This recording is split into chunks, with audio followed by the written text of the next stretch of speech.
There's no one I can turn to. And I know all the feelings that we shared are in the past. And I know your relationships are never meant to last.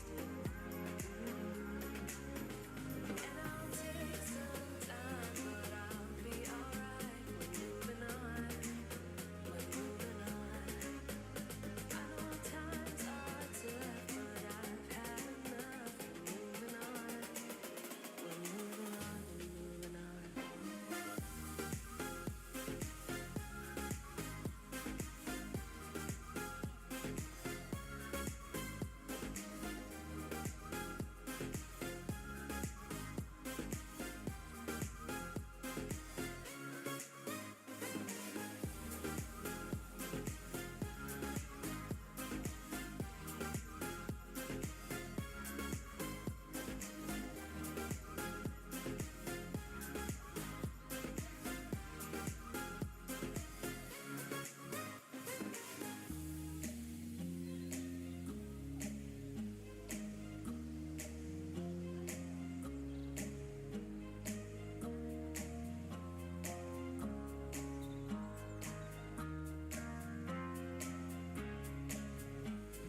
Sometimes there's no one else who loves me like you used to. Sometimes we're not ourselves. There's no one I can turn to. And I'll take some time, but I'll be alright. We're moving on. We're moving on. I know times are tough, but I've had enough. We're moving on. We're moving on. We're moving on.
All right. All right, all right. Let's calm down. Shh. We're going to reconvene. I trust everyone had a little break. You have your journals, and make sure you go by your journals. We have a lot of people that have flown in, that'll be in, and we want to respect their time. But I think that this has been already a great event and that we need this information, and we're going to digest it and come in with action plans. How many of y'all think this has been a good start?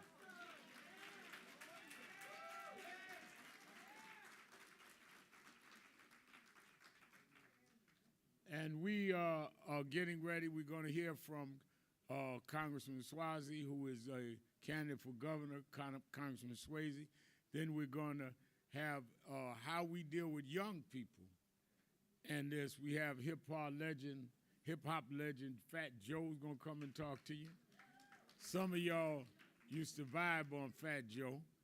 And then we're going to have the state and city controller and some of our biggest black financial managers talk about economic equality. One of the things that we are very concerned about, National Action Network, is how taxpayer dollars and pension funds are not invested with us for us. And the beginning of economic equality is to start talking about what are y'all doing with the money we have to give y'all. So we're going to get into that. Then we're going to break and let y'all get ready for the dinner tonight because we have a great dinner. So it is my pleasure to bring, let me say this about the Congressman. He has stood up on issues that was not necessarily popular in his district, but he felt that they were right.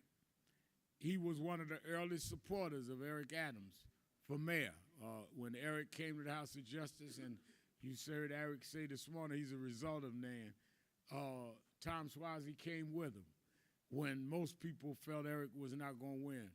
So I said to him when he announced he was going to run for governor, we wanted him to address our national convention. Now, many of you are not from New York, many of you are, because he's earned our respect and our listening, and I want to bring him to you. He's also, as a congressperson, stood up right on the issues. So let's bring Congressman, gubernatorial candidate Tom Suozzi.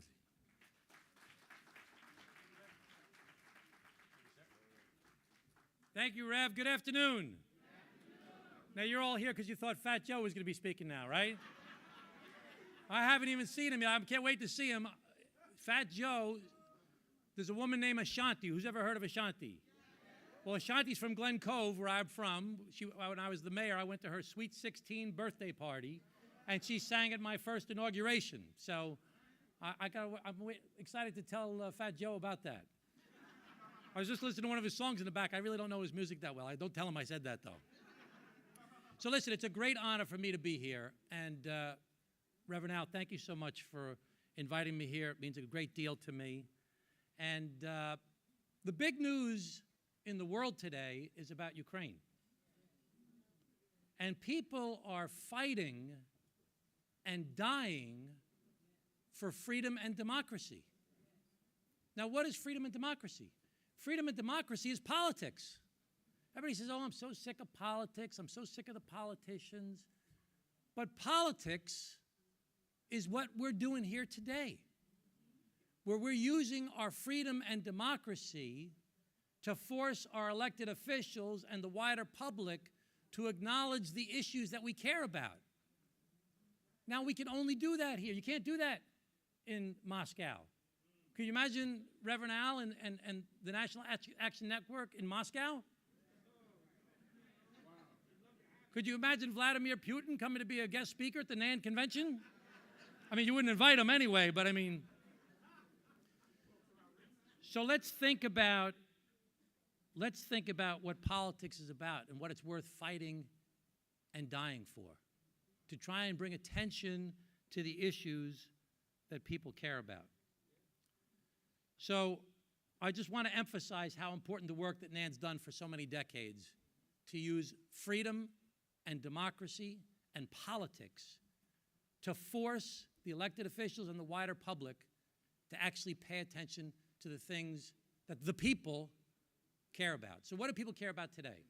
If you look at any poll, and from all my conversations I have with people, people care about crime and criminal justice. They care about affordability. They can't afford to live here. And they care about our kids that have been left behind in schools. So today I want to talk mainly about crime and troubled schools and the relationship between the two. So I've laid out a 15-point crime intervention and prevention plan. If you listen to Eric Adams, he talks about we got to do prevention. And I want to talk about prevention. We got to do prevention, but prevention is going to take a while to implement all those things, to solve the systemic problems that we have in our society. Right now, we need some intervention to make sure that people are safe. I actually saw a clip from Reverend Al's speech this morning. He said in the black and brown communities, we got to worry about the cops and the robbers. So we got to make sure people feel safe. And we have to make sure that there's community policing and that the police and the police officers and the community have a relationship with each other.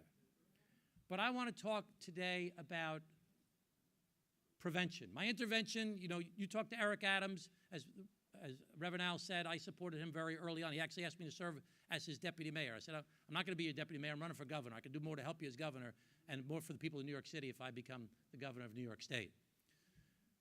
And Commissioner Sewall, if you listen to what she says, she was here this morning? She didn't? Okay, well, she worked in Nassau County for the Nassau County Police Department when I was the Nassau County executive. And she got promoted through the ranks because our police commissioner, who was a New York City chief, came out and became my police commissioner. And she's a remarkably talented woman. I mean, let's hear a round of applause for Commissioner Sewell. She's amazing. But all of my intervention plan is taken right from their playbook. I want to talk about my prevention plan. I want to talk about schools. Now, everybody's heard the line, it's better to educate a child instead of paying for a jail cell later on. It's better to educate a child instead of paying for a jail cell later on. And people respond very positively to that. How come it hasn't happened? How come we've left so many kids behind in schools for generations? Now, I would argue that our health and human service programs, federally funded, state funded, locally funded, not-for-profits, are so focused on emergencies for adults that they've neglected what we need to do for children to help children. We need to figure out how can we bring all these programs. There's not a lot of money for a bunch of new programs. We already have the highest taxes in the United States of America in New York State. Highest in the country. I mentioned affordability before. People started clapping and say, yeah, it's hard to afford to live here. We have to take the existing federally funded, state funded, locally funded, not-for-profit programs and bring them into our schools. Because if you look at kids in third grade, in the best school districts and the most at-risk school districts, their grades are pretty similar in third grade. But by 8th grade, the kids in the good school districts are skyrocketing, and the kids in the at-risk school district have fallen off the face of the earth. Any parent in this room, any grandparent, knows that little kids' personalities develop at very young ages. That's where the problems start to emerge. You go to a kindergarten school, every kid is happy, they're singing, they're playing with clay, they're painting, they're singing songs, everybody's great. You go to that same at-risk school district in 5th grade, you see those same kids, their faces have hardened, they're getting in fights, they're not showing up for class, their grades have dropped off, and the teachers simply cannot deal with the volume of issues they have to deal with. So we have to change our whole mindset. Change the whole way we look at what we do and bring our health and human service programs into our school. Eric Adams quoted all the time from Bishop Desmond Tutu. I use the line all the time myself now. We spent a lifetime pulling people out of the river. We need to go upstream and stop them from falling in the river in the first place. So how do you do that? When I was county executive, I took 8 programs: social services, health, mental health, veterans, seniors, youth, physically challenged, drug and alcohol. They were scattered all over the place. They didn't have anything to do with each other. They were all in their own separate silos, and I put them into one building. And if somebody came in the front door for a transfer payment or a housing choice voucher or for food stamps, we wanted to find out what's going on in your life. What brought you to this moment? What's the situation that brings you here?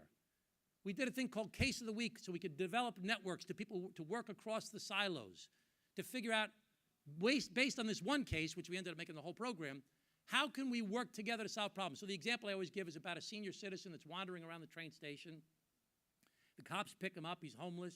And normally he'd be warehoused in a homeless hotel. He said, okay, Case of the Week. What would we do if we all worked together on this? So he said, all right, let's interview the guy. Let's find out what's going on. Well, his wife had just died. He was clinically depressed. He said, okay, mental health services. Let's get him some mental health counseling. So we interviewed the guy, got a mental health counseling. Turns out he's a Korean War combat veteran who had post-traumatic stress disorder that had never been diagnosed. So now you have a homeless senior citizen veteran with a mental health problem. It's like ding, ding, ding. These are the people we say we should be helping. It's what we've devoted our lives to serving, to help people. So let's try and help this person address their problems, which will make their life better, and it'll end up saving government money in the long run because the person will get off of public assistance sooner. So we have to figure out how to take that concept, which I started to do as county executive, but I didn't run the schools. New York City is very different. The mayor runs health and human services. the police, the fire, the parks, the sewer, the water, the jails, everything. Out in the rest of the state of New York, you got 9 million people. One mayor runs all the government. In the rest of the state of New York, there are thousands of government that run the government for the other 9 million people in New York State. It's all fractured. So we have to figure out how to break down these silos. So as county executive, I ran Health and Human Services. I ran the police department and the corrections department. I ran the 12th largest police department in the United States of America, bigger than Detroit or Boston. But I didn't run the schools. So I had to navigate how to break into the schools to bring this idea into the schools. So that when a teacher identifies a young child that has a problem, that's coming from home, that's coming from life, that's starting to emerge in their life, get a social worker to that kid and help that child to navigate the bureaucracy to get help. And they're a captive audience. They have to be at school, and that's a way to get to their parents as well. We can break through these silos. We can make these billions and billions and billions of dollars of programs that we have if we could run things better. That's why you need people in government that are proven executives. I'm trained as a CPA and attorney. I'm a mayor. I'm a county executive. I'm a member of Congress. I know how to make things work in government. I'm a common sense Democrat. I'm not going to pander to the left. I'm not going to back down to the right. I'm going to work with anybody to get things done. And I'm going to focus on crime and affordability and our kids that are being left behind in schools. So what I've learned in politics is if you want to change things, and I'm sure Reverend Al knows this better than anybody, you need 3 elements. The first thing you need is the answer. What do you want to change it to? And I want to work on crime and affordability and kids being left behind in schools for generations. So I know what the answer is. The answer is the easy part. The second thing you need is the guts. You got to be willing to stand up to the status quo like all of you have for so many years. Stand up to the status quo because they're going to try and stomp you down and make you look like a fool that you can't do it because they don't want you to break in to their insider game. But the third thing you need, the most important thing you need, is the ability to win. You have to understand how the politics and the press and the legislation and the bureaucracy and all these moving pieces all work together and figure out how to get it over the goal line. And what I've decided is that for me, to get the things that I want to get done, the ideas I have, the guts that I have, to get it done, I need the people. I need normal people who care about the things that I'm talking about to go out and spread the word. So if you hear me today and you say, you know what, I like this guy, Tom Suozzi. He sounds like a good guy. I like him. I'm going to tell my friends. I'm going to tell my neighbors. I'm going to tell my coworkers. I'm going to spread the word to other people. If you hear me today and say, you know what, I don't like that guy, Tom Suozzi. I only came because Reverend Al told me to come, and I wanted to see Fat Joe. I didn't want to see Tom Suozzi. I don't like Tom Suozzi. I ask you to please just keep that to yourself. So thank you very much, everybody. Have a great day. Let me just, before I step down, I'm sorry, Rev. I just want to introduce one person if I can. I have a running mate for lieutenant governor. She is the first Dominican American ever elected to elected office in New York State's history. She served in the city council for 12 years from Brooklyn. She was the deputy borough president to Eric Adams in Brooklyn.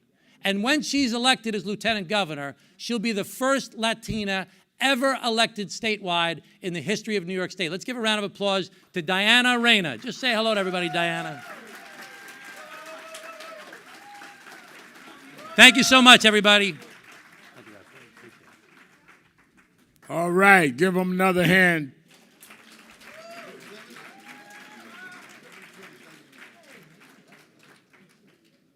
On Saturday is, of course, in the morning, is Measure the Movement, where all of the civil rights groups will report in our Saturday Action Rally.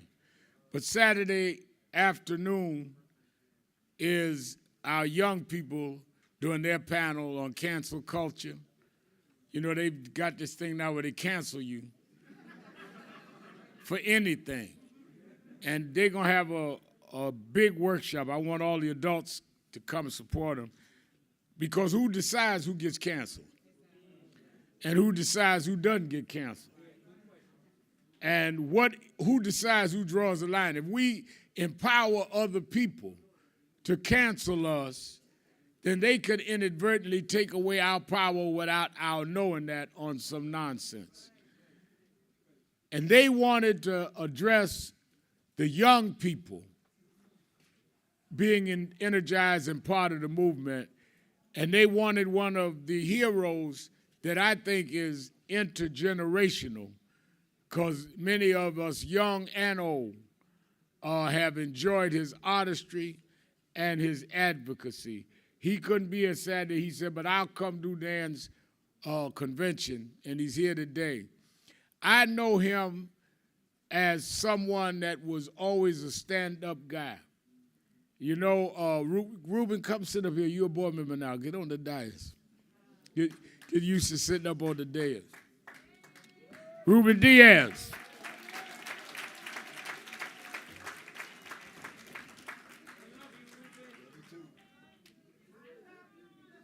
You see how much love Ruben got?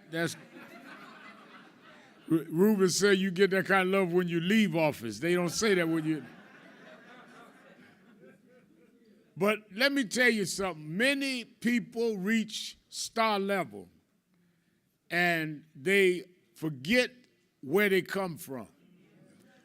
But what makes a giant is when their feet is flat on the ground and their head is in the stars.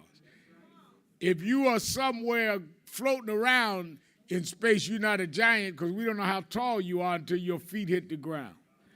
This brother's feet never left the ground. No matter how big he got in hip-hop, no matter how popular he was in media, he still was grounded with his people, grounded with all people in need, and he would speak what he would feel is right. He say what he meant and meant what he said, and I consider him a real brother beloved of the movement and has always stood up for what was right. The other thing we share is both of us had a contest on who was going to lose more weight the quickest. We started as Big Al and Fat Joe. He made money as Fat Joe, and I'm still marching as Big Al. Let me bring my brother, hip-hop superstar icon, Fat Joe.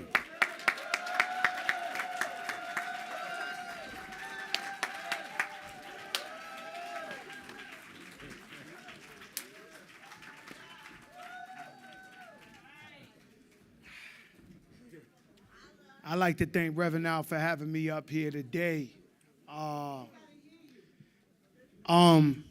I'd like to thank Reverend Al for having me up here today. Someone I've always admired, fighting for the people, fighting for the voiceless. And so I've always loved Reverend Al, and you can't say nothing about Reverend Al, about him behind his back or whatever. You know, I love Reverend Al and everything he stands for. The man even got stabbed for the people and came back. And so, Fat Joe, you know, I'm getting a little older, and I'm trying to realize what I really love about people the most. And what I'm learning that I love most about people is the courage. Wow. The courage it takes. And so if you really go back and you think about people you admire and people you look up to, and the reason you look up to them is because the courage, truth seekers, people who are able to fight for the truth, even though it's not popular. You know, Reverend Al, he got a bunch of things going on. He's on TV, he's the Reverend, right? He been finagling some things. He been doing some things, Reverend Al, right? That most people can't get away because he's a unique person. And he speaks to his truth. And so Reverend Al says, similar to Fat Joe, he says, all right, you're going to deal with me? I don't care if you're a billionaire or you poor, I'm the same person at all times. So you can't tape Fat Joe, you can't tape a Fat Joe conversation talking to a homeless person in front of the bodega or speaking to a billionaire where he sounds different. It's always the same. It's always, we got to keep it the same. And so we here today. Something Fat Joe has always dealt with, right? If you're from New York, you understand. If you're not from New York, you don't understand. right? And some people, Fat Joe, he's like a mutt, you know. For some people, he ain't black enough. For some Spanish people, he too black. It's the truth. He's a mutt. So I've been flying through this medium thing, right? And so my mother lived in the projects I lived in for 40 years before I was born, right? My projects is like 90% black with a sprinkle of Spanish, right? And so my mom, she grew up in these projects. This is our community. This is our home. Then I'm born, and I'm in Forest Projects. And so if you're not from New York, you wouldn't understand. I remember when I brought Scarface, the rapper from Houston, and he said, "You people living here?" And I was like, "Yeah, we living here. What you that's all we know, right?"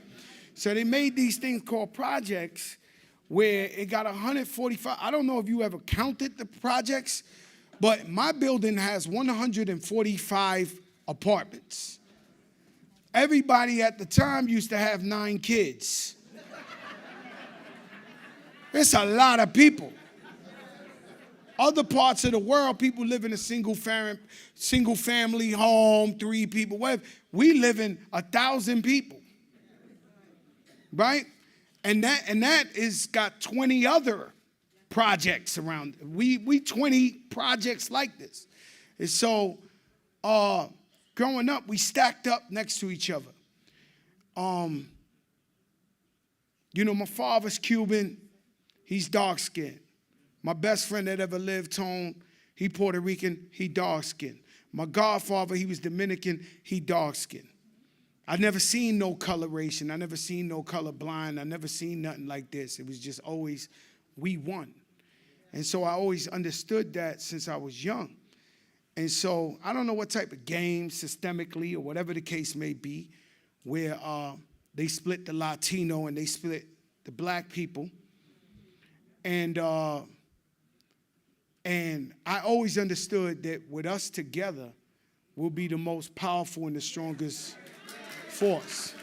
I knew that early. And so, and you know, I'm not the greatest of messengers. You know, I grew up with blonde hair and green eyes. So I don't fit the thing, but, you know, when I start getting to talk to my Latinos and telling them, you know, we had slaves in Puerto Rico, slaves in Cuba, slaves in Santo Domingo, you know, we got that black in us too.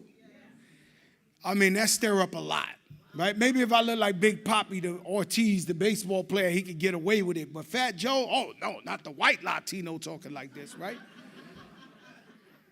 That's real talk. And so I always understood that we won in the education system, in the projects, going through the same incarceration, going through the same police harassments, it's the same thing, right? But somehow it's been split. And so I've always tried to make a conscious effort of bringing everyone together. So when you hear my brother, rest in peace, Big Pun, his song was like, Boricua, Morena, a Boricua, a Morena, a Boricua. And so if you don't know what that means Puerto Rican and black, Latino and black, right? Yeah, that's what that means. Yeah, that's what that means. All right. And so I'm going to be honest with you guys, right? When you pass away, they give you the date you were born, the date you died. It's what you do with that dash that matters. While you're here, what are you doing in that dash, right? And so I'm not going to lie to you guys. I love money. I love making a lot of money. I love treating my family to whatever they want. See, we grew up with nothing. When I say nothing, I mean, you know, it was too hot. We had no AC. We would sleep on the floor. Rice and ketchup for dinner. You know, I just wrote a book of my life. It comes out in November. It's called The Book of Jose. And so I've been looking for pictures of me as a kid, and I don't have no pictures as a kid. And so everybody giving me the runaround. I finally go to my uncle. He's a pastor, my Uncle Angel. I said, for sure, he's going to tell me the truth. So I say, Uncle Angel, man, did nobody love me? Why I ain't got no pictures of me as a kid? He said, Joe, you want the truth? I said, yeah. He said, we were so poor we couldn't afford a camera. Wow. And so this is where I come up from. And I aspire that for the one life I have to bring greatness on earth. Not just musically, but just bring greatness, bring wealth to my family, bring wealth to my community, to my people, empower my people, and do something while I'm here with that dash, right? And so what happens is, when you grew up as poor as I grew up, if you got out of the projects, if you got a beautiful family, you got some kids, you put them through college, most people are proud of that, and you deserve to be proud of that, and that's great. But what about the people? Right? And so we so busy trying to run out the hood, and most people, you know those people, we don't talk about them, but you know them people who make it and never come back. And so I'm never been one to criticize. I just been one to do the knowledge and say, yo, that's not going to be me. That will never be me. And so I choose to reinvest in our community and open up stores and get single-parent mothers inspiration and hope and have them be managers of the store. And I'm in the middle of the hood in the projects. And so you know the black and brown dollar is a very strong dollar. The one thing black and brown people do is they will spend their last dollar to be fly on Easter, to have the biggest turkey. We spend our last. But so many times, and I'm not pointing fingers because I have some beautiful, beautiful friends that are white.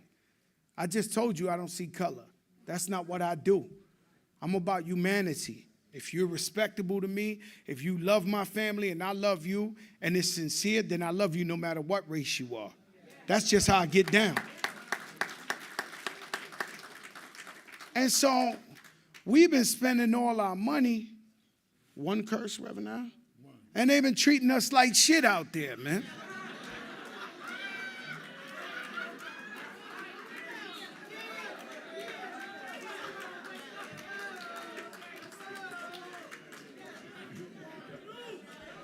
And so, you know how many times I went to the store, bought my sneakers, saved up my money, and they cursed me on the way out of the store?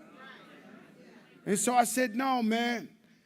I'm going to open me some businesses in the community, empower our people. It's going to look like us. It's going to be white marble. It's going to smell so beautiful in the middle of Harlem, the middle of the Bronx, Washington Heights. And then maybe it'll be a baton of hope. Yeah. To tell our brothers and sisters that have made it to a level of where they have money now, come back, invest in your community.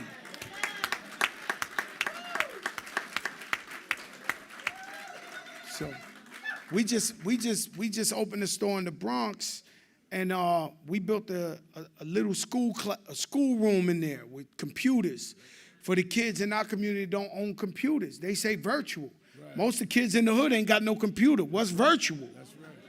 That's right. Right? And so what I know in my travel is I always ask myself, you know, because I was a problem. Okay, anybody from my hood, the Bronx and Harlem, they know this guy was a problem. You know, you got to be a problem, grow up in the projects looking like the Beatles. You got to go for what you know, right? It's a fact. And so I say, what would Fat Joey respond to? What would he do? Well, then if somebody I really admire would sit down with me and tell me, yo, Joe, you really don't need to be with 20, 30 guys. You really could take this route. Or you could really this and this and that. A lot of time the kids, they all they looking for is love. Inspiration. Love.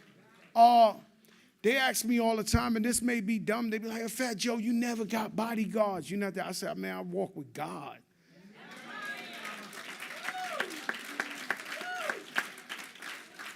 And I mean it. Anywhere you see me, I walk with God. I'm like, man, come on, man. The people know what's up, man. I'm fighting for them. Every chance I get, I fight for them. I'm not these guys. And sometimes we look up to people and we think they the truth, but they're not really the truth. They lack the courage. They lack the courage. With me, I come up on 4 chicken wings and French fries. I don't need much. I'll take steak and lobster, but I'm 4 chicken wings and pork fried rice. I don't need much. You could demote me to the lowest level and I'm still good. And so I'm not scared. And so these people, they scared, man. They lack courage. And so that's when we see brothers like Reverend Al and Ben Crump and standing up for us and out there doing the stuff that we wouldn't even do. This is tireless stuff. They say, yo, Fat Joe, come over here for the Rev. For the Rev, Rev, no, I go anywhere for him. Right? So you're confident, yeah, sure. In the middle of walking over here, breaking news. The brother that got killed in his house by the cops in Minnesota, who worked for DoorDash, never had a criminal record in his life. They bust in his door, no knock warrant, and they murdered him. And they don't. And today, out of all days, they do this. We're not indicting him. We're not bringing no charges. I didn't ask for this. I came to hang out with the Rev. But while I'm sitting there, and this is just in the moment, and I'm seeing the mother and I'm seeing the family, I'm like, damn, man. And so do you know how tireless it got to be, not just for the parents, but for Reverend Al and Ben Crump going from land to land to land to land to land, fighting for the people? This is overwhelming. I told Ruben the other day, I'm going to say something quick. I said, Ruben, I went down, so I live in Miami and I live in New York, and last week was the first week in my life. I told my wife, I said, I went to Miami, and I said, Ma, could you stay up in New York? I need a week by myself. She was like, what? We was already getting the bags and everything. I said, Ma, I don't want to argue about the pillow. I don't want to argue about the doorknob or this ain't. I left my socks in I just can't do that one this week. I just need to be alone, focus on business, this is the first time I ever tried this in my life. And so when you with someone 27 years, 28 years, you know each other so quick. In Spanish, we say tocan la vena, meaning like they know how to push them buttons, boy.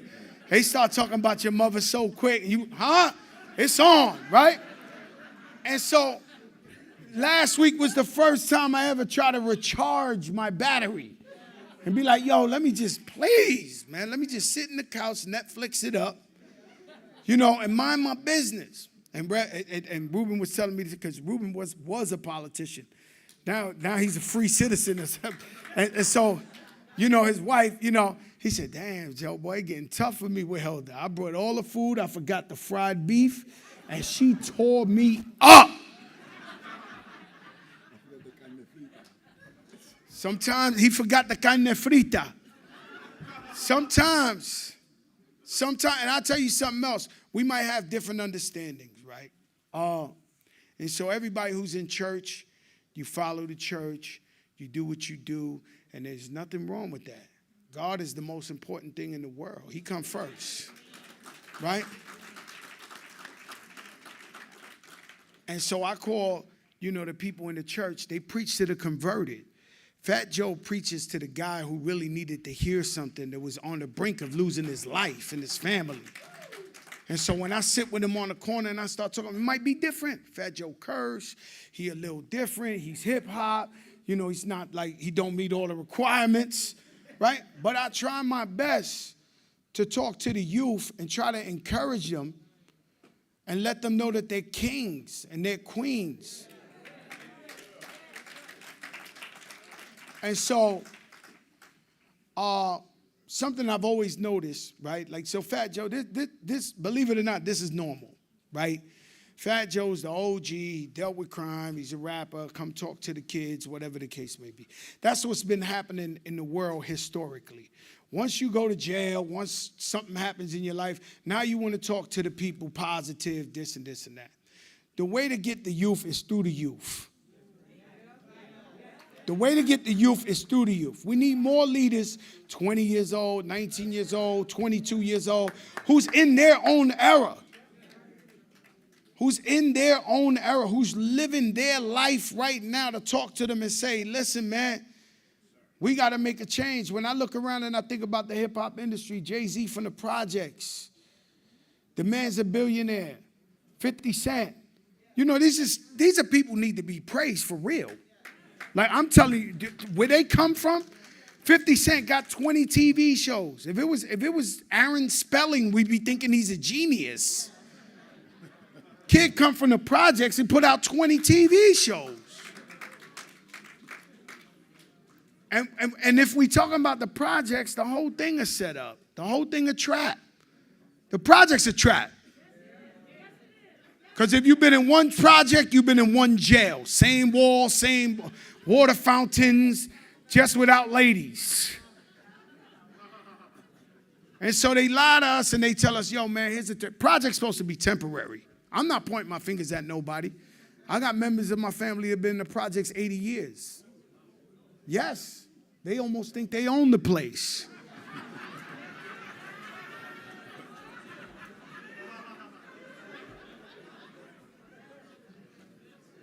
I'm killing them out here. Y'all getting me off. Yo, Rev, they pulling me off the stage. I thought I was doing good, Rev. Great. I'm showing courage. So the projects is temporary. You're not supposed to live there 90 years. And so what happens is, let me just give you the summary right quick. And I'm not pointing fingers at nobody because my family, we still projects, right? You go into projects, you get cheap rent. You can't if you make a certain amount of money, you're not eligible to be in the projects.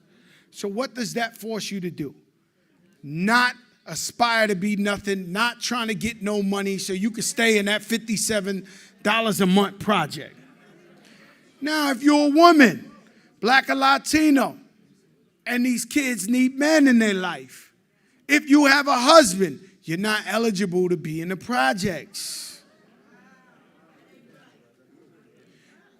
Now, you're in the projects because you ain't got no money, but the policeman is out there at 7:59 every day to give some tickets at 8 o'clock in the morning. You got 1,000 people living in one building, and when you stand in front of your building, you get arrested because you're loitering in front of your building. The whole shit is a setup. And so what we got to tell these kids is, you future queens, you future kings, you CEOs, you presidents, and it's true. Because I'm in the position that I'm in as being Fat Joe, I travel and I meet so many rich black and brown people you wouldn't even believe. They were like, hey, Joe, I invented the shampoo. I'm a billionaire. Hey, Joe, I invented the grill. So they have you thinking that we ain't intelligent and we can't be nothing, but we really are doing groundbreaking things and have been doing groundbreaking things. There you go. So, Reverend Al, I love you. You know I love you forever, man. I thank you for having me. And thank everybody out there. I love y'all. Y'all know what's up.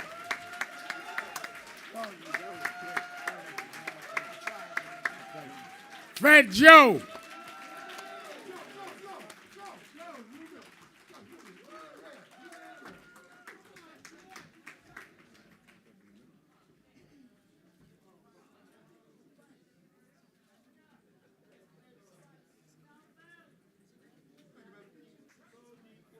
Let me say this before Joe leaves and we bring on our financial panel. Many years ago, they killed a young brother from Guinea called Amadou Diallo. And we started marching up on Wheeler Avenue, and a young man in the state legislature joined in and became part of that protest and leading that protest, Ruben Diaz. And not long after that, we started sit-ins at One Police Plaza. And every day we go to jail. By the time we got to the third or fourth day, we had 200 people a day going to jail. Even had former Mayor Dinkins sat down with us, took a knee. So a couple of years went by, Fat Joe, and I was riding to our Saturday Action rally and heard on the radio that they were arresting people in Vieques, Puerto Rico, because of they were protesting the Navy bombings. So I picked up the phone and called Roberto Ramirez and said, you know, y'all went to jail with us for Amadou. I'm going to go to jail. We blacks and Latinos need to be together. And I went down to San Juan. We flew over to Vieques, went through and got on the Navy base and sat in. They arrested us. And a month later, we went on trial. And the judge called us up. Jose Rivera, 40 days in jail. Roberto Ramirez, 40 days in jail. Adolfo Carrion, 40 days in jail. We're in San Juan Federal Court. Reverend Al Sharpton, oh, you've been doing this a while. 90 days in jail.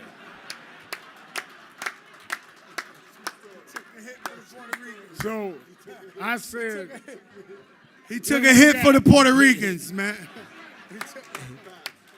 when we got in the police van, I said, something about this black Puerto Rican thing ain't working out for me.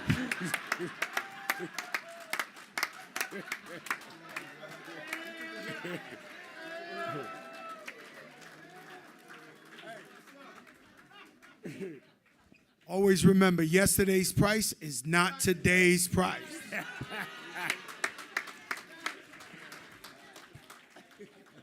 Now let's take it upstairs about the money. There is no rights without economic rights and economic empowerment, and we want to talk about that. One of the things that I talk about all the time is that the need to deal with how they invest our taxpayers' dollars and our pension funds, which is public money. There are unions in this city and unions in every city that's here, many of you from around the country, that the majority of the union members are of color. But the pension funds are not invested with people of color. There's a union in New York. I went and met with the president of the union and said, how many of your members are black and brown? And they said, well, about 82%. I said, how many black or brown people manage your money? He said, I don't know. He didn't even know what his pension board was doing. So we are committed in National Action Network all over the country. Our California chapter has been dealing with the teachers union out there. All over the country, we've been involved with this. We also want to see development. Don Peoples, who's going to be on this panel. Okay. I was talking to him one night. Do you realize, many of you have traveled here from around the country, as you get ready to land in LaGuardia or Kennedy or Newark Airport and you see the landscape of New York, and Reverend Reggie Backus in the back is working with me on this. When you see the landscape, the skyline, beautiful skyline, look at New York. Not one building developed, owned, and built by a black person. You in the Big Apple and can't get a bite. So we are about economic equality as well. And there's no one that I know that can help bring this panel to really deal with these issues. And we have people on there that have done some substantive things around this that I want you to bring around the country. Our state controller, our city controller. And let me tell you something. Brad just got there, and he's going to continue that. Brad is one of the progressives that understand that there is no romance without finance.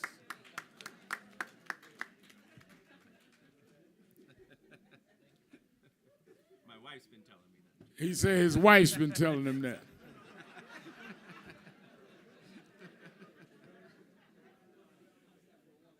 As National Action Network the last several years has dealt with this, we've had a partner that has really shown how to get this done inside, and he has been, in my opinion, invaluable partners to National Action Network, and I want him to be the moderator for this panel.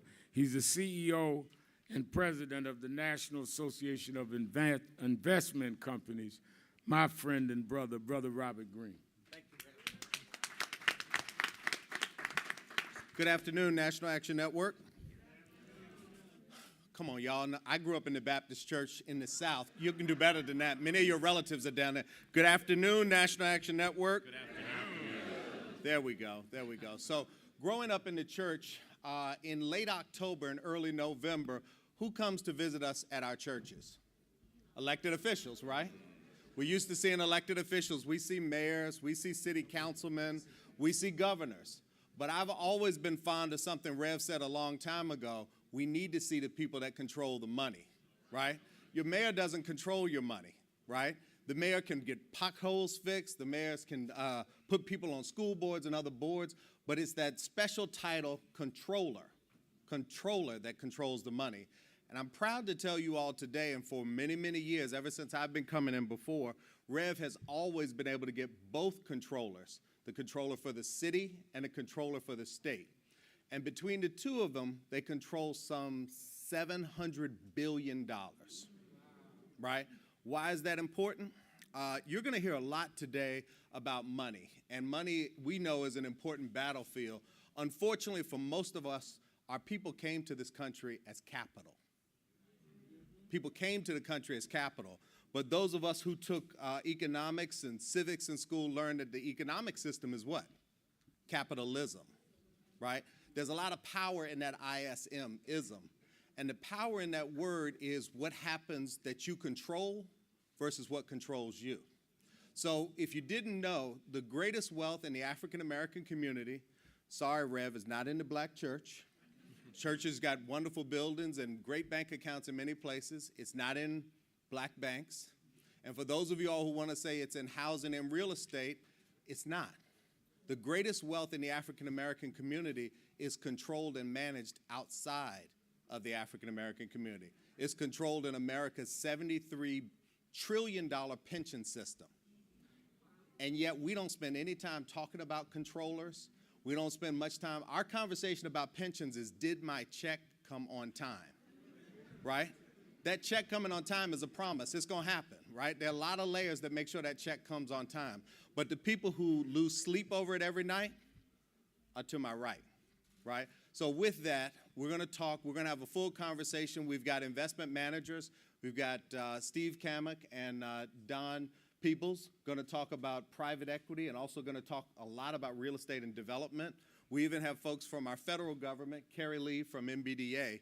But we're going to start off with our controllers. And I think that we will go with the state. State usually leads, right? So we'll go with the state first and turn it over to the Honorable Thomas DiNapoli.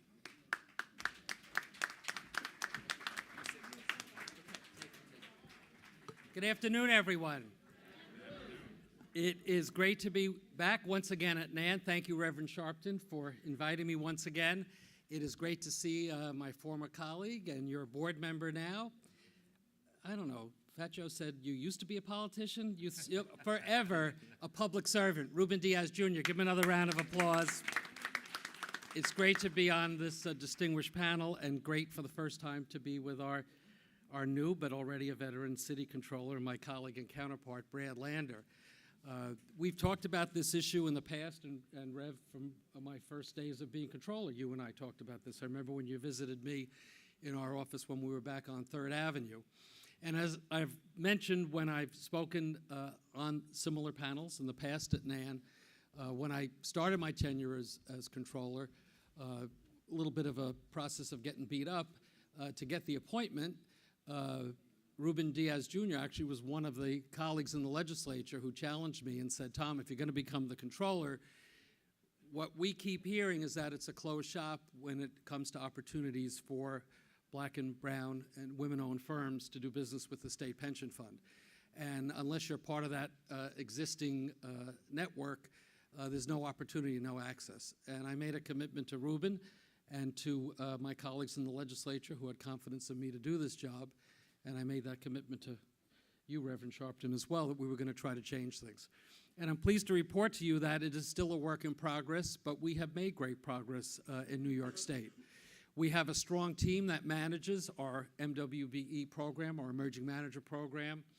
And by emerging manager, we mean newer, smaller, usually minority firms, women-owned firms. It is a diverse team, but a team that's fully committed to the effort to get more capital to be managed by diverse investment partners. Why do we do it? So we could feel good? No, because when we do that, we actually get good results. We get good returns by doing it. So it's not a handout, as Reverend Sharpton says, but it's an opportunity. I want to point out the person who heads our effort, AJ Hernandez. Raise your hand, AJ, in case anybody wants to grab your card before they leave. And in terms of our results, and again, I don't say this like it's a job that's done. It's, as I said, a work in progress. We are now up to commitments for our Emerging Manager program of $9 billion, up from $6.7 billion the previous year. And for our total MWBE investments, we're up to $27 billion, which was about over 20% increase from the year before. So we're allocating more and more capital across all asset classes to provide opportunities for diverse managers.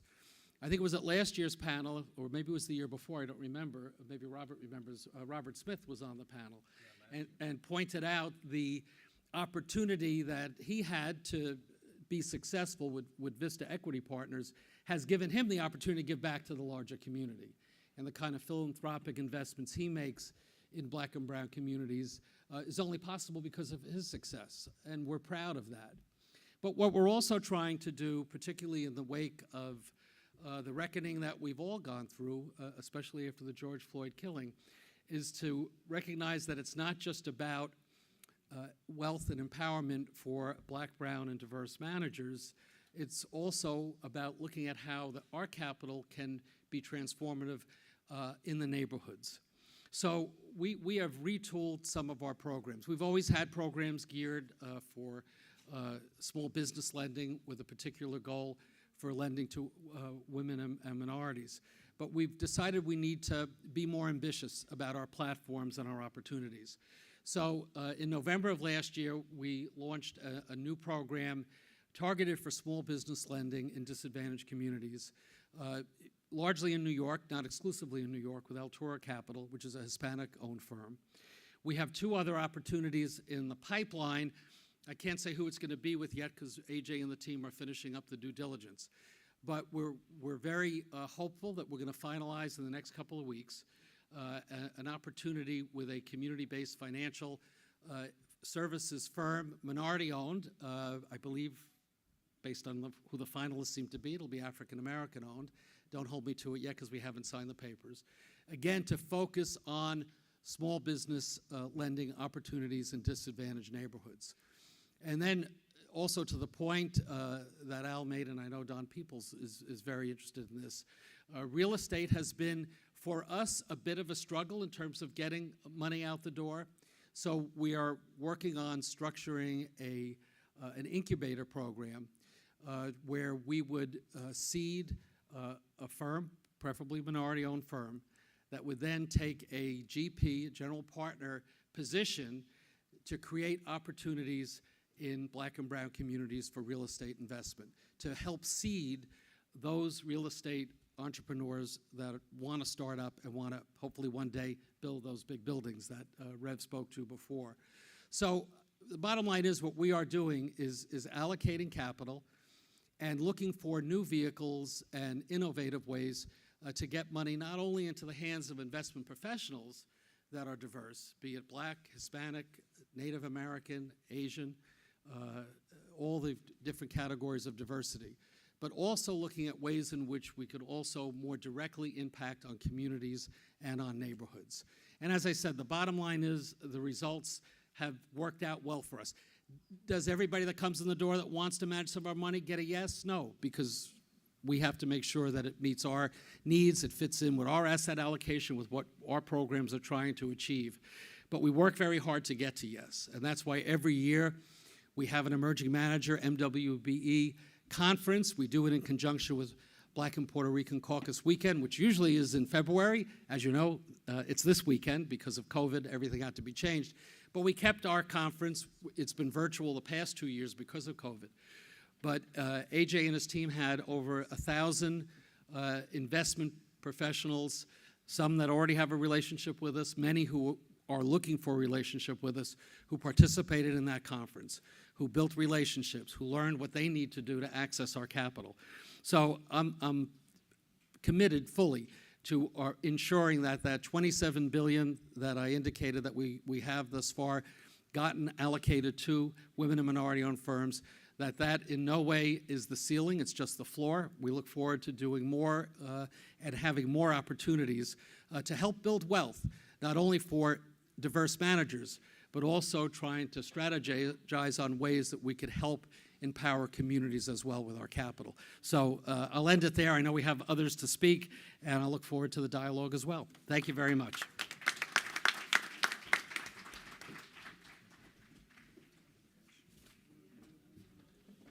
So that was a very tepid response for 20-some billion dollars, right?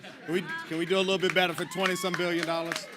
So a little bit of civics and governance lesson.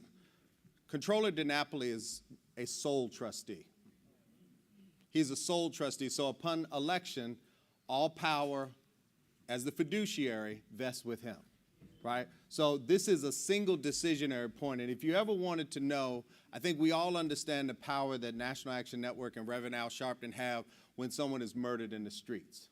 We understand the power of Reverend Al Sharpton being on the public broadcast waves.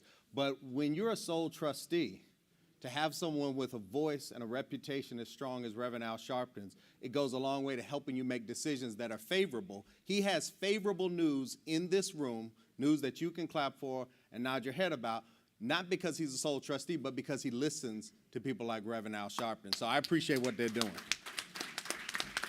So things are always different in New York City than they are in the state. I'm about to introduce you to someone who is not a sole trustee, someone who I think he reports to 5 different boards of directors, and I'd probably guess that that's about 60 bosses.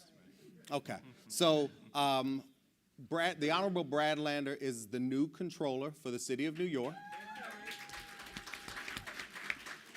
Judging by the audience, many of you all voted for him and are pleased that he is in the role. And so, as much as we're looking forward to hearing his words, Reverend Al Sharpton got all that gray hair because he's wise.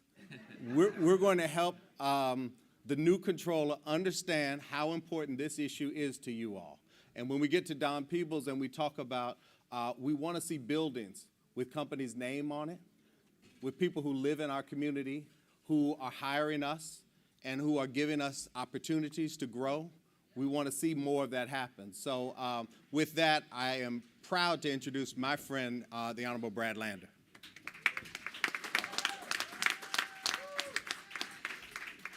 Thank you so much, Rob. It's really humbling well, first of all, good afternoon, National Action Network. Good afternoon. It's nice to be here. This doesn't have quite as much charm as the House of Justice, but it really is humbling to be here with people that I have already learned a lot from just in my short time in the controller's chair. This is something from even, I think it was before I got elected, on the cusp of election. Rev called us down to Carnegie Hall, where Robert Smith and representatives of the Controller's Office from the state and Connecticut were getting together. I'm delighted to see Carol Wallace, who was on our transition committee, and who's got a lot. That's right, it's worth clapping for her. Come on. It really is also, actually I had this amazing opportunity that Rob and others pulled together where some of the smartest and most successful investment managers, black and brown, in the country got together. You're only in that club if you have at least $1 billion under management. It was about 25 folks in the room, and just some of the smartest and most successful people who were really able to say, this is how you do well by those teachers and nurses and firefighters and public sector secretaries whose retirement security you're entrusted with. And I really take it seriously and humbly, and I'm grateful for the opportunity to be here. I will say, though this is my first time as city controller, I'm delighted to be back at the NAN convention. And, you know, I'm looking out for like the NAN Youth Huddle members, see if they're in the room. Obviously, all right, let's hear it for the huddle. But obviously the work we did together with Jumaane Williams combating discriminatory stop and frisk, or the work together demanding fair and affordable housing instead of displacement in our neighborhoods, that's right. And the work we've done combating school segregation. I'm really proud that in District 15, in my district, we changed the way our middle schools do their admission and have made a real difference in combating school segregation. And it's that spirit of demanding racial justice in partnership and together that I plan to bring into the Comptroller's office. And look, the Comptroller, you know, I'll talk in 1 minute following Tom's great work. But in addition to being Chief Financial Officer, we're Chief Accountability Officer, and we're responsible for bringing all the tools of our office to deploying a racial equity lens on our city. So when we're auditing city agencies, part of what we need to be looking at is equity in city agencies, in hiring, in the outcomes of those agencies on race. In our looking at contracts, that's, you know, not only the ones in our office, though those for sure, but all across the city. In claims against the city, I don't think it'll shock anyone in this room to learn that if you take a look at the claims against the city in different categories, you know, whether that's traffic crashes or police misconduct, that there are disparate impact patterns. It is on us as Chief Accountability Officer to bring that race equity lens to the city and say, yes, part of what efficiency and effective government and wise spending and budgeting is demanding that racial justice is one of the lenses that we bring. So I pledge to you to do that all throughout my work as Comptroller. I'm pleased to be here today with our first in New York City Chief Equity Officer in the Comptroller's office, Sadie Campo-Amor, who's helping to lead that work. Now, I really want to follow, and I want to thank Tom because I've, in my just couple of months in office, already had the great opportunity to learn from a lot of the work that's happening at the state level. I'm actually, you know, they send you with notes in addition to your talking points, like here's what you're supposed to see and ask something about it. And in my notes for today is to talk to the state controller about that small business fund that he described, because that might be a really good opportunity to invest the money of city retirees supporting exactly that kind of small business work. So I think there's really good partnership, and Tom, thank you for your leadership. So we are also working very hard at the city level to make sure that the $265 billion under management right now that represents the retirement security of 750,000 New York City public sector employees. Those are the nurses in our public hospitals and the teachers in our public schools and our firefighters and our cops and our secretaries, everybody. How many of you here at one point in time have worked for the city of New York? All right, so this is your money that we're talking about. This is, you worked hard, the city promises you retirement security. And then as Rev says, it's not invested with folks who look like you. It's not, and then that means, you know, the managers are not necessarily investing in opportunities for companies to get started by people who are owned by black business owners. And we have a real opportunity to change that, and we're working hard to do it. And I'm standing on the shoulders of people in our office who have already been doing that work a long time. Some of you got to know Alex Donier, who was Chief Investment Officer under Scott Stringer, and he built a lot of the emerging manager programs. I do have to pause on this because one thing I was very surprised by when I got into this field is how often people talk about emerging managers as though like black people in investment funds are like larvae from butterflies or something, and they're like emerging. Especially when I was in that room with Rob, like these aren't people that are emerging. These are like people that are established folks. So it's great to have opportunities for people that are up and coming, of course. Anyway, Alex started that emerging manager program, and it's been really successful. As Tom said, so many of these people are our best performers. You know, so Robert Smith, who lots of you know at Vista, our funds were one of the early investors when he was an emerging manager. He's now the single biggest, regardless of race, the single biggest private equity investment of the New York City retirement systems. I saw Tracy Maitland earlier. He's at Advent Capital. Our funds have $1.3 billion in his convertible bonds firm, Advent Capital. And there are other folks like Stellex and Grain who have graduated where they were in that emerging managers program, but now they have direct private equity investments, and then great new up-and-comers, like one of the people I met that night was Tammy Jones. I think she's the first black woman-led, that's a real estate investment firm, Basis Investment Group. We've got a $63 million investment there, and we're working hard to make sure we keep growing this opportunity. A goal has been set in the New York City funds of hitting 12% of our funds under active management, managed by people of color, and we are now just shy of that, and so I'm going to make sure we get to 12% and then get beyond 12%. That's right. We got to keep growing because, boy, women, people of color, way more than 12% of this country.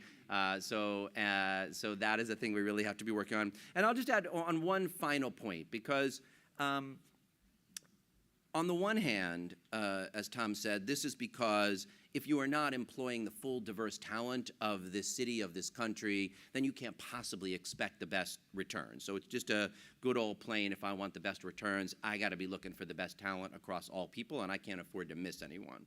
At the same time, recognizing that systemic racism and racial injustice are a fundamental systemic risk in our economy that are preventing our economy from achieving its full potential is both a racial justice point and a clear how we get to the opportunity everybody deserves point.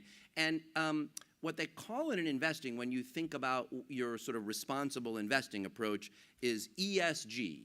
Environmental, social, and governance concerns. And they really had to work hard to come up with something where you got to look extra hard to figure out where is racial justice in that lens. But lo and behold, I think you find it in the S. It's like a social concern. But we have to do some overturning of what ESG looks like, because if you're thinking about the questions, we want real estate investors who are opening up opportunities and creating. We don't want, as the Rev sometimes says, grandma's pension fund displacing grandma from her home because it's invested in some firm, private equity firm, unlike these ones that are scooping up people's homes and converting them to wealth extraction. We don't want investment in private prison companies or the servicers who serve them. So we want to make sure, as we are doing our fiduciary duty as investors, in addition to making sure we got all the diverse talent in management, that we bring that attention to systemic racism and that eye toward what success could look like when we get past it to a more fully inclusive economy into our investing strategy, and then we will truly have responsible fiduciary investing. Thank you so much. It's such an honor to be here with all of you.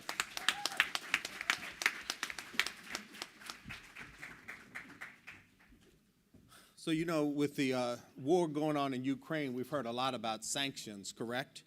And it's interesting how quickly the sanctions came down, and as if we should care about it in this way. Russian oligarchs are losing their yachts and mansions and all of this stuff.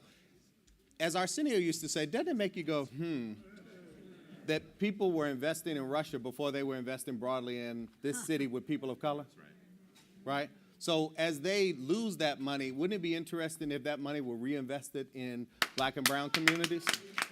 Maybe that's an idea that we can get forward. With that one, I want to tell a quick story, and then I'm going to introduce my friend Don Peebles. So many pounds ago and 20 years ago for me, I stood in a Miami Beach hotel. And I guess being a 6'2" light-skinned man, somebody thought that I was Don. So it was Don's hotel. Don, as you all may have read in a number of publications, bought a hotel, a historic hotel. He was down on vacation, so the legend goes. He was down on vacation, and he bought the Royal Palm Hotel. Converted into a beautiful hotel right there around 14th or 15th and Collins. 15th and Collins. Well, I stood in the lobby and gave out autographs for about 15 minutes one day. I was staying in the hotel. Some people came in. I think they had New York accents. They were taking pictures, and they said, Mr. Peebles, would you sign an autograph? And I was happy to be Don Peebles that day, and I'm happy to be with him today. So introduce you to Don Peebles. Don.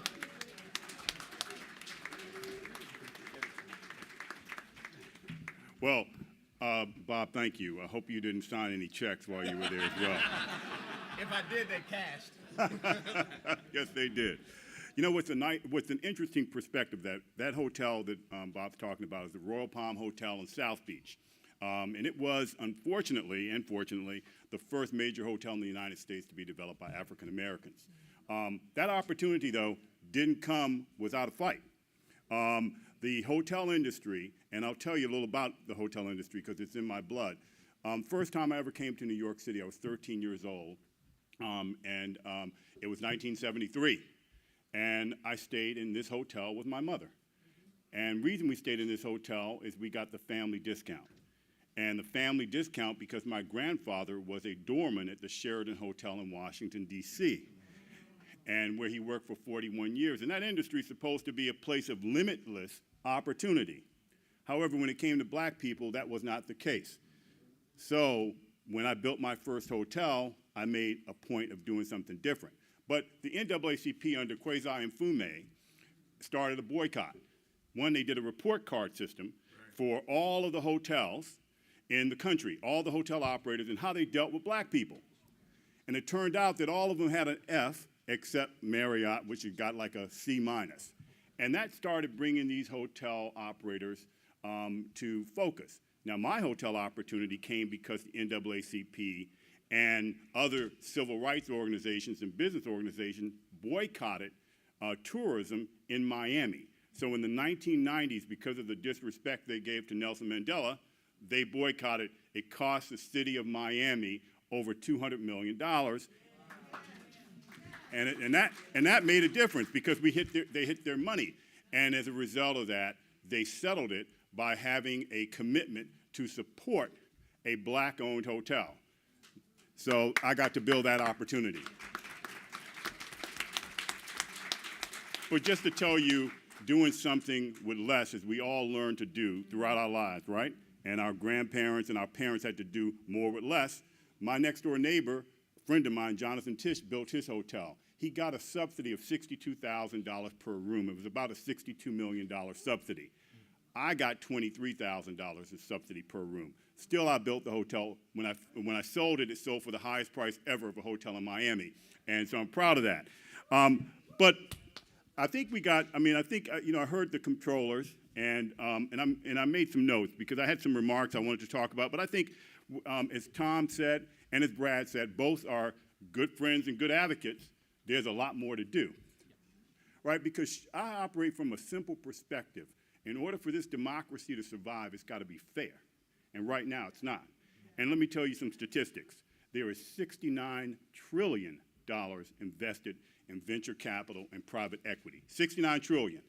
Less than 1.3% is invested in firms run, owned, or founded by women and people of color combined. 1.3%. New York City doesn't have a great story in terms of contracting. New York City is 69% minority, 53% female, and less than 3.8% of their contracts go to those constituencies for business. So I operate from the perspective that we should at least get a fair shot at managing our money. I operate from a perspective that economic opportunities generated in communities ought to go to people reflective of the people who live there. Am I right? So that means that these gentlemen have a couple $100 million to go.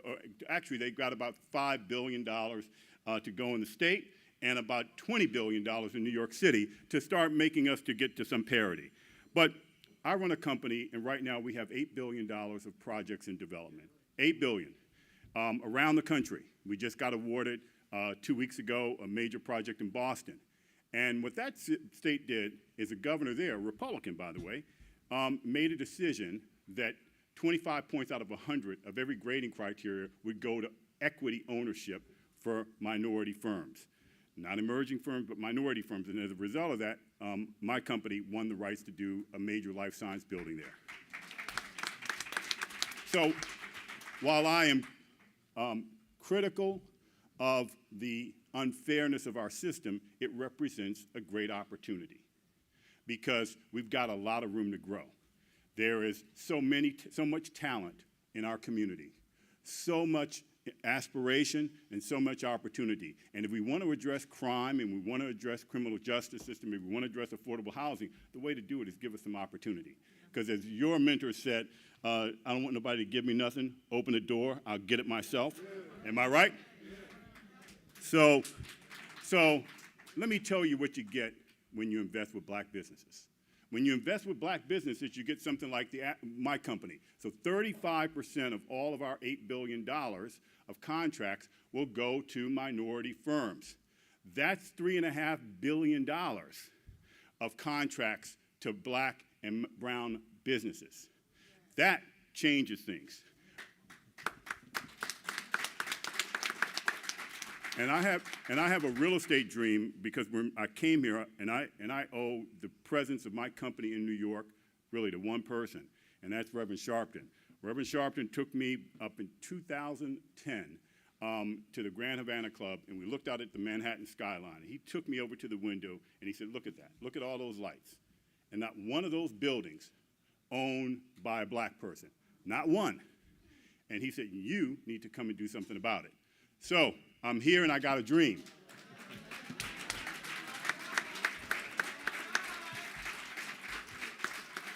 Now, there is one building in New York owned by a black developer, and that's mine at 108 Leonard Street. That's $500 million, but we can do better. So I have a dream right now that we're working on, and this is an example of what we get when we invest in black businesses. The state of New York has issued an RFP. My company responded to it across from the Javits Center. We proposed what's called Affirmation Tower, right? Because this country promised us fairness and opportunity. So this building that I propose will accomplish that. It will affirm that opportunity. So we're proposing to build the tallest building in the Western Hemisphere, $3.6 billion. We are going to have the Manhattan NAACP headquartered there. We're going to have a sculptural garden recognizing the history and the contributions of black New Yorkers. And because we're going to do $1.2 billion of contracts with black and brown businesses, and I'm going to keep talking to him because I'm going to give him the right price at some point, which hopefully will be free. I'm going to convince Reverend Sharpton to bring the National Civil Rights Museum to our building in the prominence of the tallest building in the Western Hemisphere, because it shows what we can do when we all work together. So Reverend Sharpton, we're going to make the price right, and we're going to get them there, and we're going to have a building that when our young people look out at the skyline of Manhattan the next time, they'll say, "That's our people who did that building." 80% black owned. So thank you very much.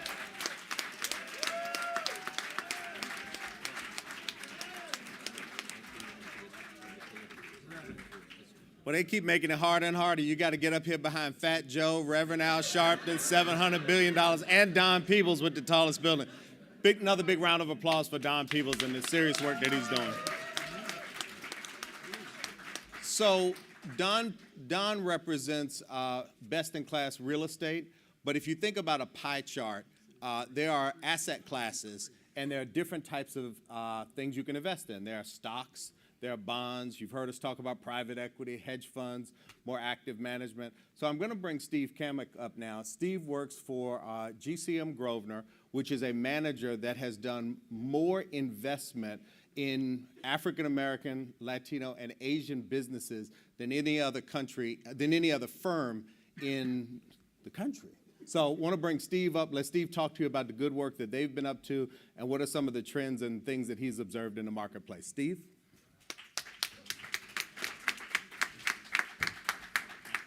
Thank you, Bob. First and foremost, why do I have to follow Don? That's not fair to me.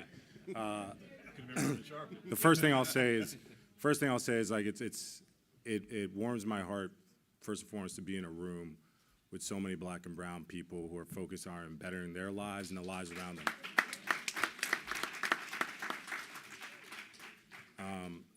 My name's Steve Kamick. I'm from the Bronx, New York, so this is my home, this is my city. My dad grew up in Harlem. That's important. 137th Street in St. Nick. Many of you know it well. And my mom's from Jamaica, and she came over here. So that's just important, right?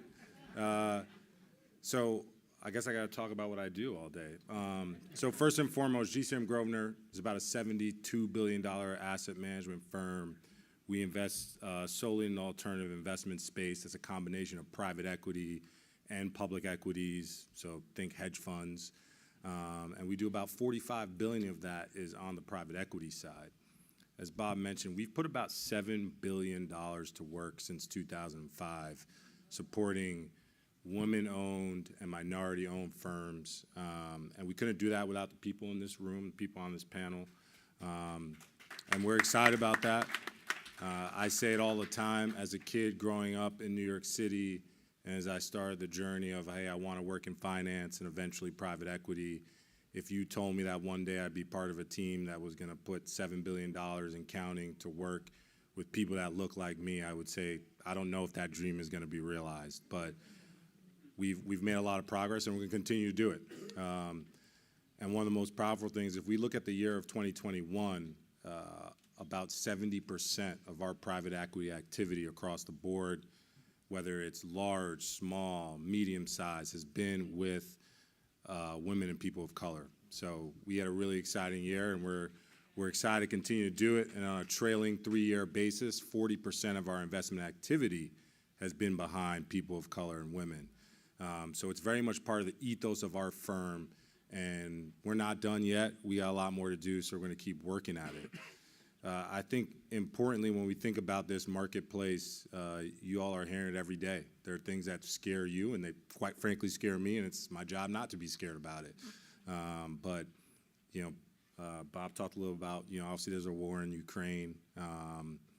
It's a war. It's not a, there are other euphemisms that people use for it, but it's a war. And I think importantly for us, we're just focused on what do we know and how can we impact change. And how do we do that? We invest behind people who have been doing it for many years, 20, 30 years of experience across economic cycles, who have lessons learned and know the ups and downs of the business. So, you know, it's really refreshing to hear that all the names that were mentioned earlier, Robert Smith, Frank Baker, Stellex, Clearlake and Jose Feliciano, and all those names, we were there when they were emerging managers. And now they're titans of industry, and that's exciting. That's great to see. But as Don mentioned, that's only 1.3%.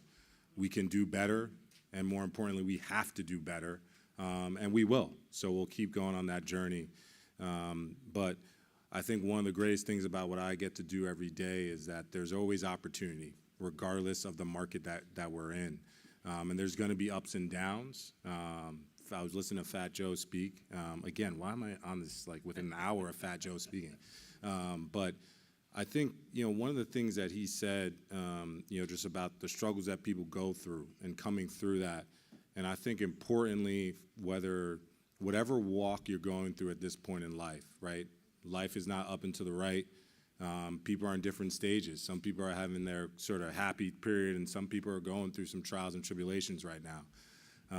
But, you know, keep your head up. It's like, for many of you, you'll know this. So I'll use a church thing because I grew up in a church. My dad is a reverend by training. But I was talking to someone. I was at a conference earlier today, and I was talking to someone about this. But and I think it's important to leave you all with just this tidbit, is that, you know, you go through life, right? You can decide to have dinner on a Sunday, and it could be a microwavable dinner, right? You go, you buy some frozen food, you put it in the microwave, 3-4 minutes later, you take it out, you put a fork in it, the middle of it's always cold, right? No matter how many times you figure it out, it's always cold, right? But if you grew up and you had the chance to have grandma's cooking, grandma started cooking on Saturday morning, right? Started preparing that meal, marinated those meats overnight, woke up, did some more prep, went to church.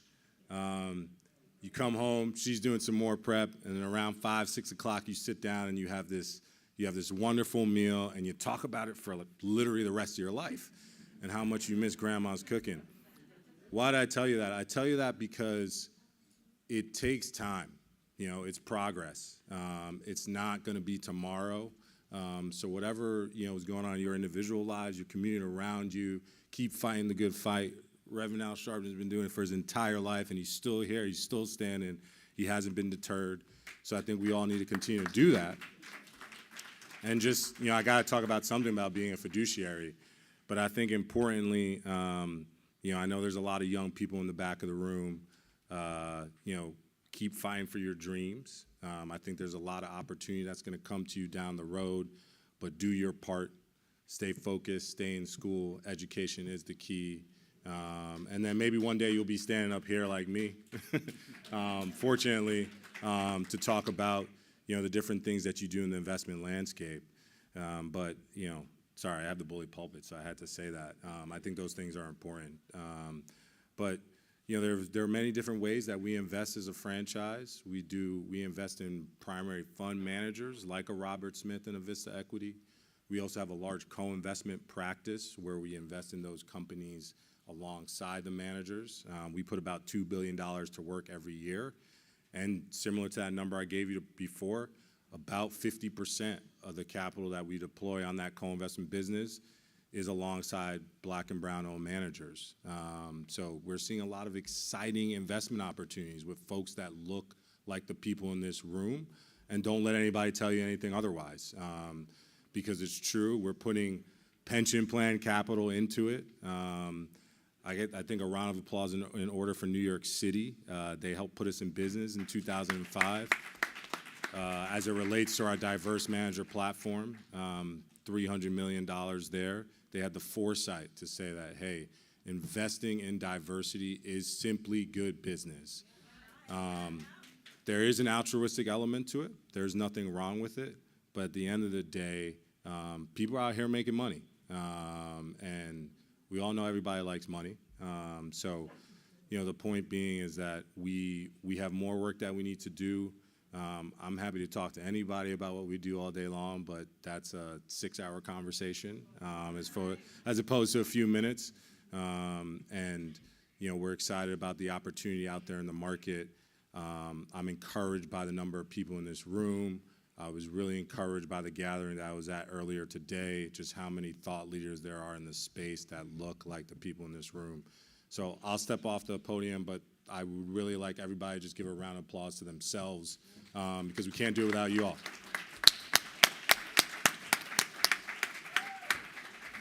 So Steve is humble on behalf of his firm. I'm going to ask Steve a question because Rev told me to do a panel, and we kind of have modified this into a speaker's format. Steve, when I talk to trustees around the country, people that control pension plans, and you ask them to invest with diverse managers, they say, we'd like to do it, but we don't want it to come at a risk to performance. Does investing with diverse managers cost you performance? The answer is simple. It's alpha generating. This ain't an alpha room. They don't know what I don't know what alpha is. It's a money making. It's money making, and what I would say is that we are a public firm. It might be a Kappa room, but it ain't an alpha room. Go ahead, we have had the opportunity where actually our bucket, if you want to call it, of capital with diverse investment capital is actually the highest returning portion of our business. Across $70 billion. Let's say that again. He was real slow and baritone about it. His business with diverse managers, of all of the things they invest in, was the highest performing. That's what Steve just said. Yep. And I'll leave it there. Steve is concerned about compliance and the SEC. I guarantee you nobody in here from the SEC, so we ain't worried about that. All right, Rev, we're good. So anybody ever heard of a show called Politics Nation? Yeah. Familiar with that one? Anybody ever heard of Morning Joe? Yeah. Anybody ever? Yeah, 2 shows on TV. You know who gets to be on both of those shows? The voice of the people, the people's champion. I watch them both and enjoy it. But you know what I enjoy watching most? I enjoy when Reverend Sharpton takes the candidates to Sylvia's, right? Because that's a tradition. In Washington, there's always some place, the old Ebbett Grill or some other place. Rev has taken this pillar and this thing that we own in the black community, and he's made it a political infrastructure, and that's important. But I'll give you something that'll help us transition into Carrie Lee. Build Back Better. We heard of Build Back Better. They've tried to slow Build Back Better down. Build Back Better was supposed to be a series of programs, multiples of trillions of dollars to reinvest in our community all over the country. I'm really excited today because what many of you all may not know is for over 55 years, within the U.S. Department of Commerce, yes, that big building in Washington, D.C. that's supposed to oversee business, there's a small agency. And that small agency is called the Minority Business Development Agency, right? And this was created surprisingly during the Nixon administration, right? I guess everybody does some good, right? So it was created during the Nixon administration, but it was never codified into law. You know what that means? That means that any year they could shut it down, right? Any year they could shut it down. Well, I'm really proud. Shayla Moon, stand up. Shayla Moon, stand up. There she is, Shayla Moon. I want you to clap for Shayla Moon, then I'm going to tell you what she did. Shayla Moon works for the office, Shayla Moon works in the Commerce Department for the Minority Business Development Agency, and she is their chief political policy. That's the internal lobbying group that lobbies Congress. Shayla and her colleagues found out that that agency, that important agency to us, was not codified, and she was able to successfully get it codified into law. Shayla Moon. So, big round of applause to Shayla. We look forward to exciting things from that agency. I'm going to bring up Carrie Lee now. To all of the people in the house, please blame it on me. I'm sorry that the lady had to go last. I apologize. Yep, but we saved the best for last. And give Carrie Lee a round of applause. Carrie's going to tell you about the Minority Business Development Agency and what they're up to under President Joe Biden.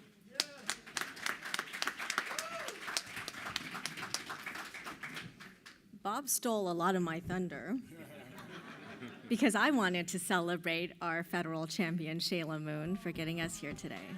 Thank you. Let's do it again. Yes. This is what happens when you believe in women of color. They do amazing things. Hi, my name is Carrie Lee, and I'm with the Minority Business Development Agency. I'm so honored to be here. As a woman, an Asian American, and a former Cedar, panels like this are near and dear to my heart. This is a particularly special week, both for MBDA and for NAN. This is the week that Martin Luther King was assassinated, and cities were burned to the ground.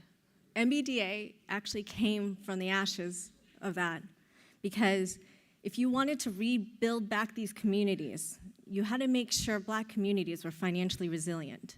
You wanted to make sure all minorities are financially resilient, because financial resiliency is a human right, and we need to start treating it that way. Prior to joining the Department of Commerce, I was a Cedar who actually benefited from New York State Common Retirement Fund's commitment to diversity. Thank you, Tom and AJ. And my business partner, Brian Mathis, I'm the brains, he's the pretty face.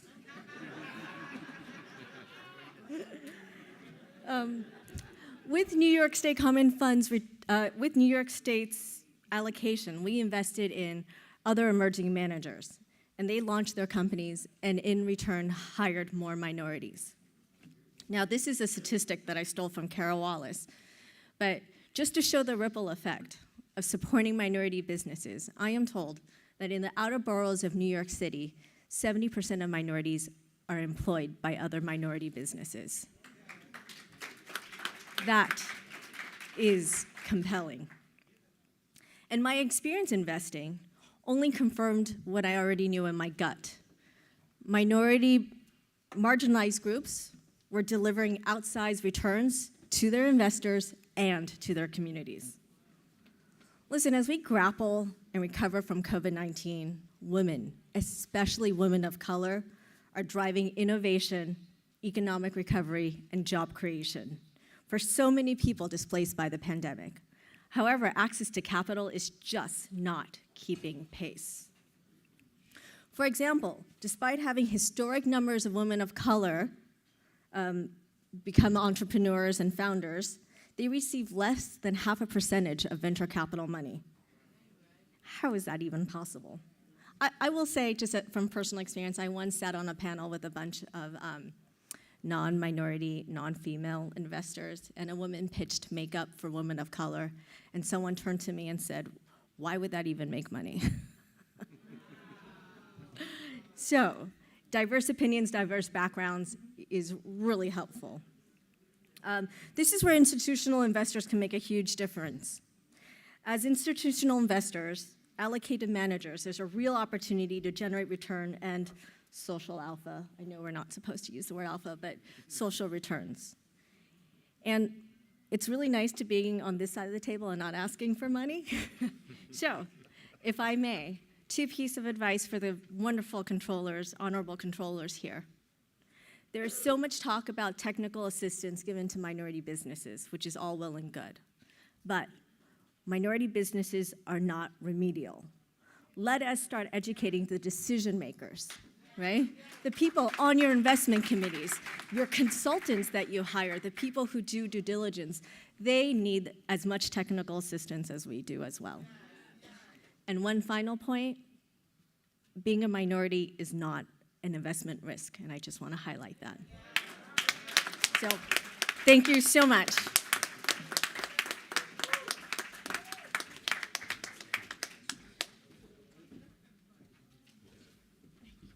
So you all have been to school today. You've been a fabulous audience.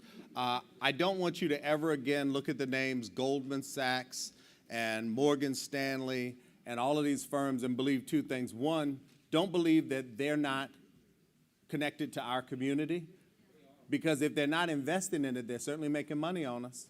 And that reverts us right back to what I said to you in the beginning. We came here as capital, but it's incumbent upon us to leave as capitalists, to leave wealth for our kids. That whole ist, if you're going to exist in America, nobody's going to give it to us. We've worked hard for everything that we've gotten. Now it's time to make sure that, remember this, pension is our greatest source of wealth. We need to have a voice over it. You know who Thomas DiNapoli is now. You've met him. If you're in the city, you know who Brad Lander is. You've met him. If something's going on that you don't like, if you read something in the newspaper, I'm sorry. They're elected officials. They need to hear from you with the same vigor and fervor that you would about a pothole on Main Street, right? It's much more important than a pothole on Main Street. So know who your controllers are. Demand that they invest with the best. People like Don Peebles, people like Tracy Maitland, and people like Steve Kamek. And understand the connection. We learned several years ago, if we didn't know it before, that elections have consequences. Elections have consequences. As you think about the ballot box, certainly think about who's at the top, whether it's president or governor, but go all the way down to the bottom, because those leaders at the bottom have a lot of voice over what happens in our community. So thank you, Reverend Al Sharpton, for having me. Thank you, National Action Network, for being a friend and an ally.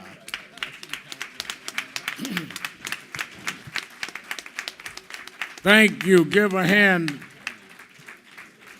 to Robbie Green.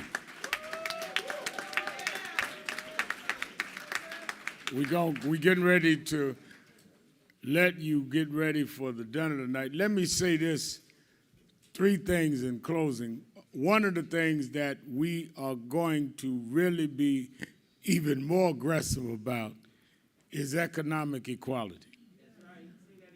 I want to be able to, every year, be able to gauge all of our state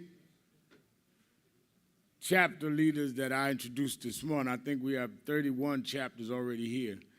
I want to be able to, you bring in the percentage of pension fund investments in your city and state from year to year and see as it increases as it deal with black and brown investment bankers, real estate across the board.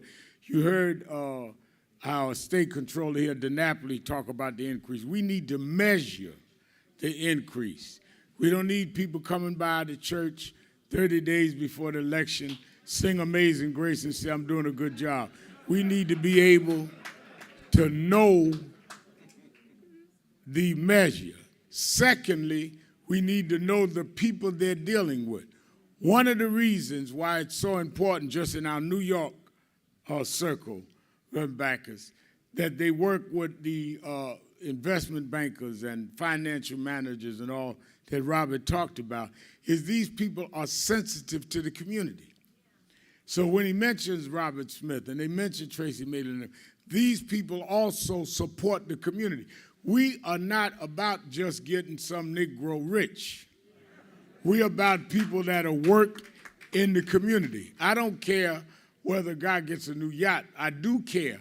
It's nice if he got one, if he's also doing things that will benefit the community. I remember Tracy Maitland once, I was having a lunch with him, and I said, you know, we need to do so-and-so. He said, well, you know, had a bad day at the stock market. It's the wrong time to hit me, Red Mal. I said, well, I don't know about no stock markets. I know something about the stocks, but I don't know about no stock. So I said, well, look, I got to go uptown. You know, they've got the hurricane in Haiti. And Wycliffe Jean's coming by, and we're trying to do something about the Haitian hurricane. Tracy said, I'll ride up there, which I like Wycliffe Jean. Wycliffe Jean showed up. Tracy's in the audience.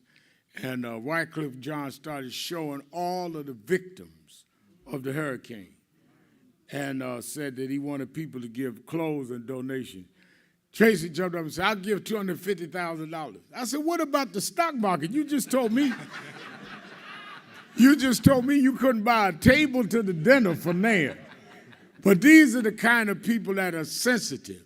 So when Kara and I work with them, we are working with people that we know will seed back into the community. That's why when Brad won, Brad is a progressive candidate, and I said to Brad, I wanted him to meet with Robert and them. I said, because part of being progressive is progressive for who? I ain't looking for better slave master, I'm looking for freedom.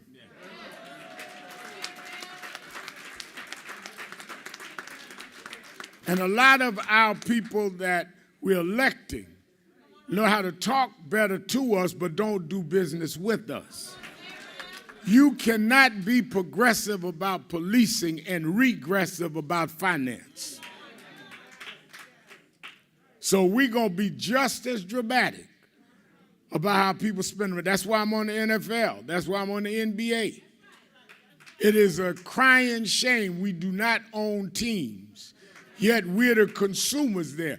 I don't want to know who won on Saturday and Sunday. I want to know who went to the bank on Monday and Tuesday.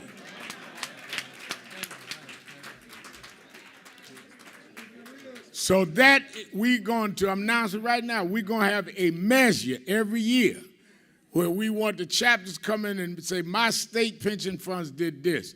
My city did this. And we're going to have those controllers there.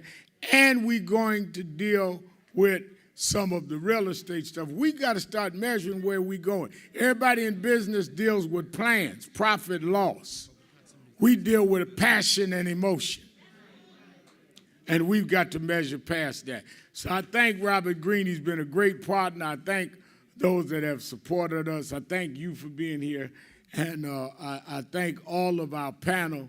I thank Brad and I thank Tom, who has been examples that we can use around the country. And I think it's important. I'm going to let you get a break. Be back. The reception starts at 5:30. We're going to start right on time. The dinner at 7 o'clock. And again, we start again 9 in the morning. All of the cabinet members be here on time. We'll be on the second floor and be here on time. Thank you. God bless you. You need to slow down. Let me talk and get my business done.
Mic check.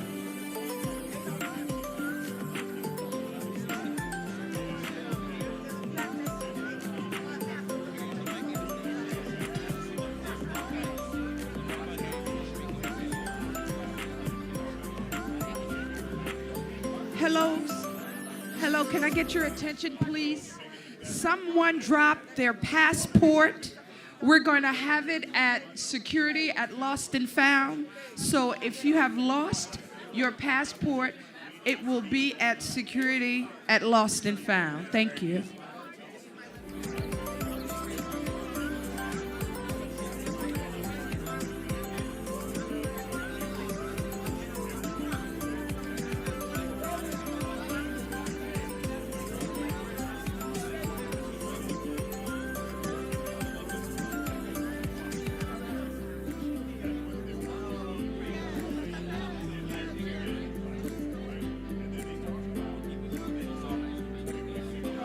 Okay. Michael Green Grand, if you're still in the room. Michael Green Grand, if you're still in the room, please report to the tech table. Michael Green Grand.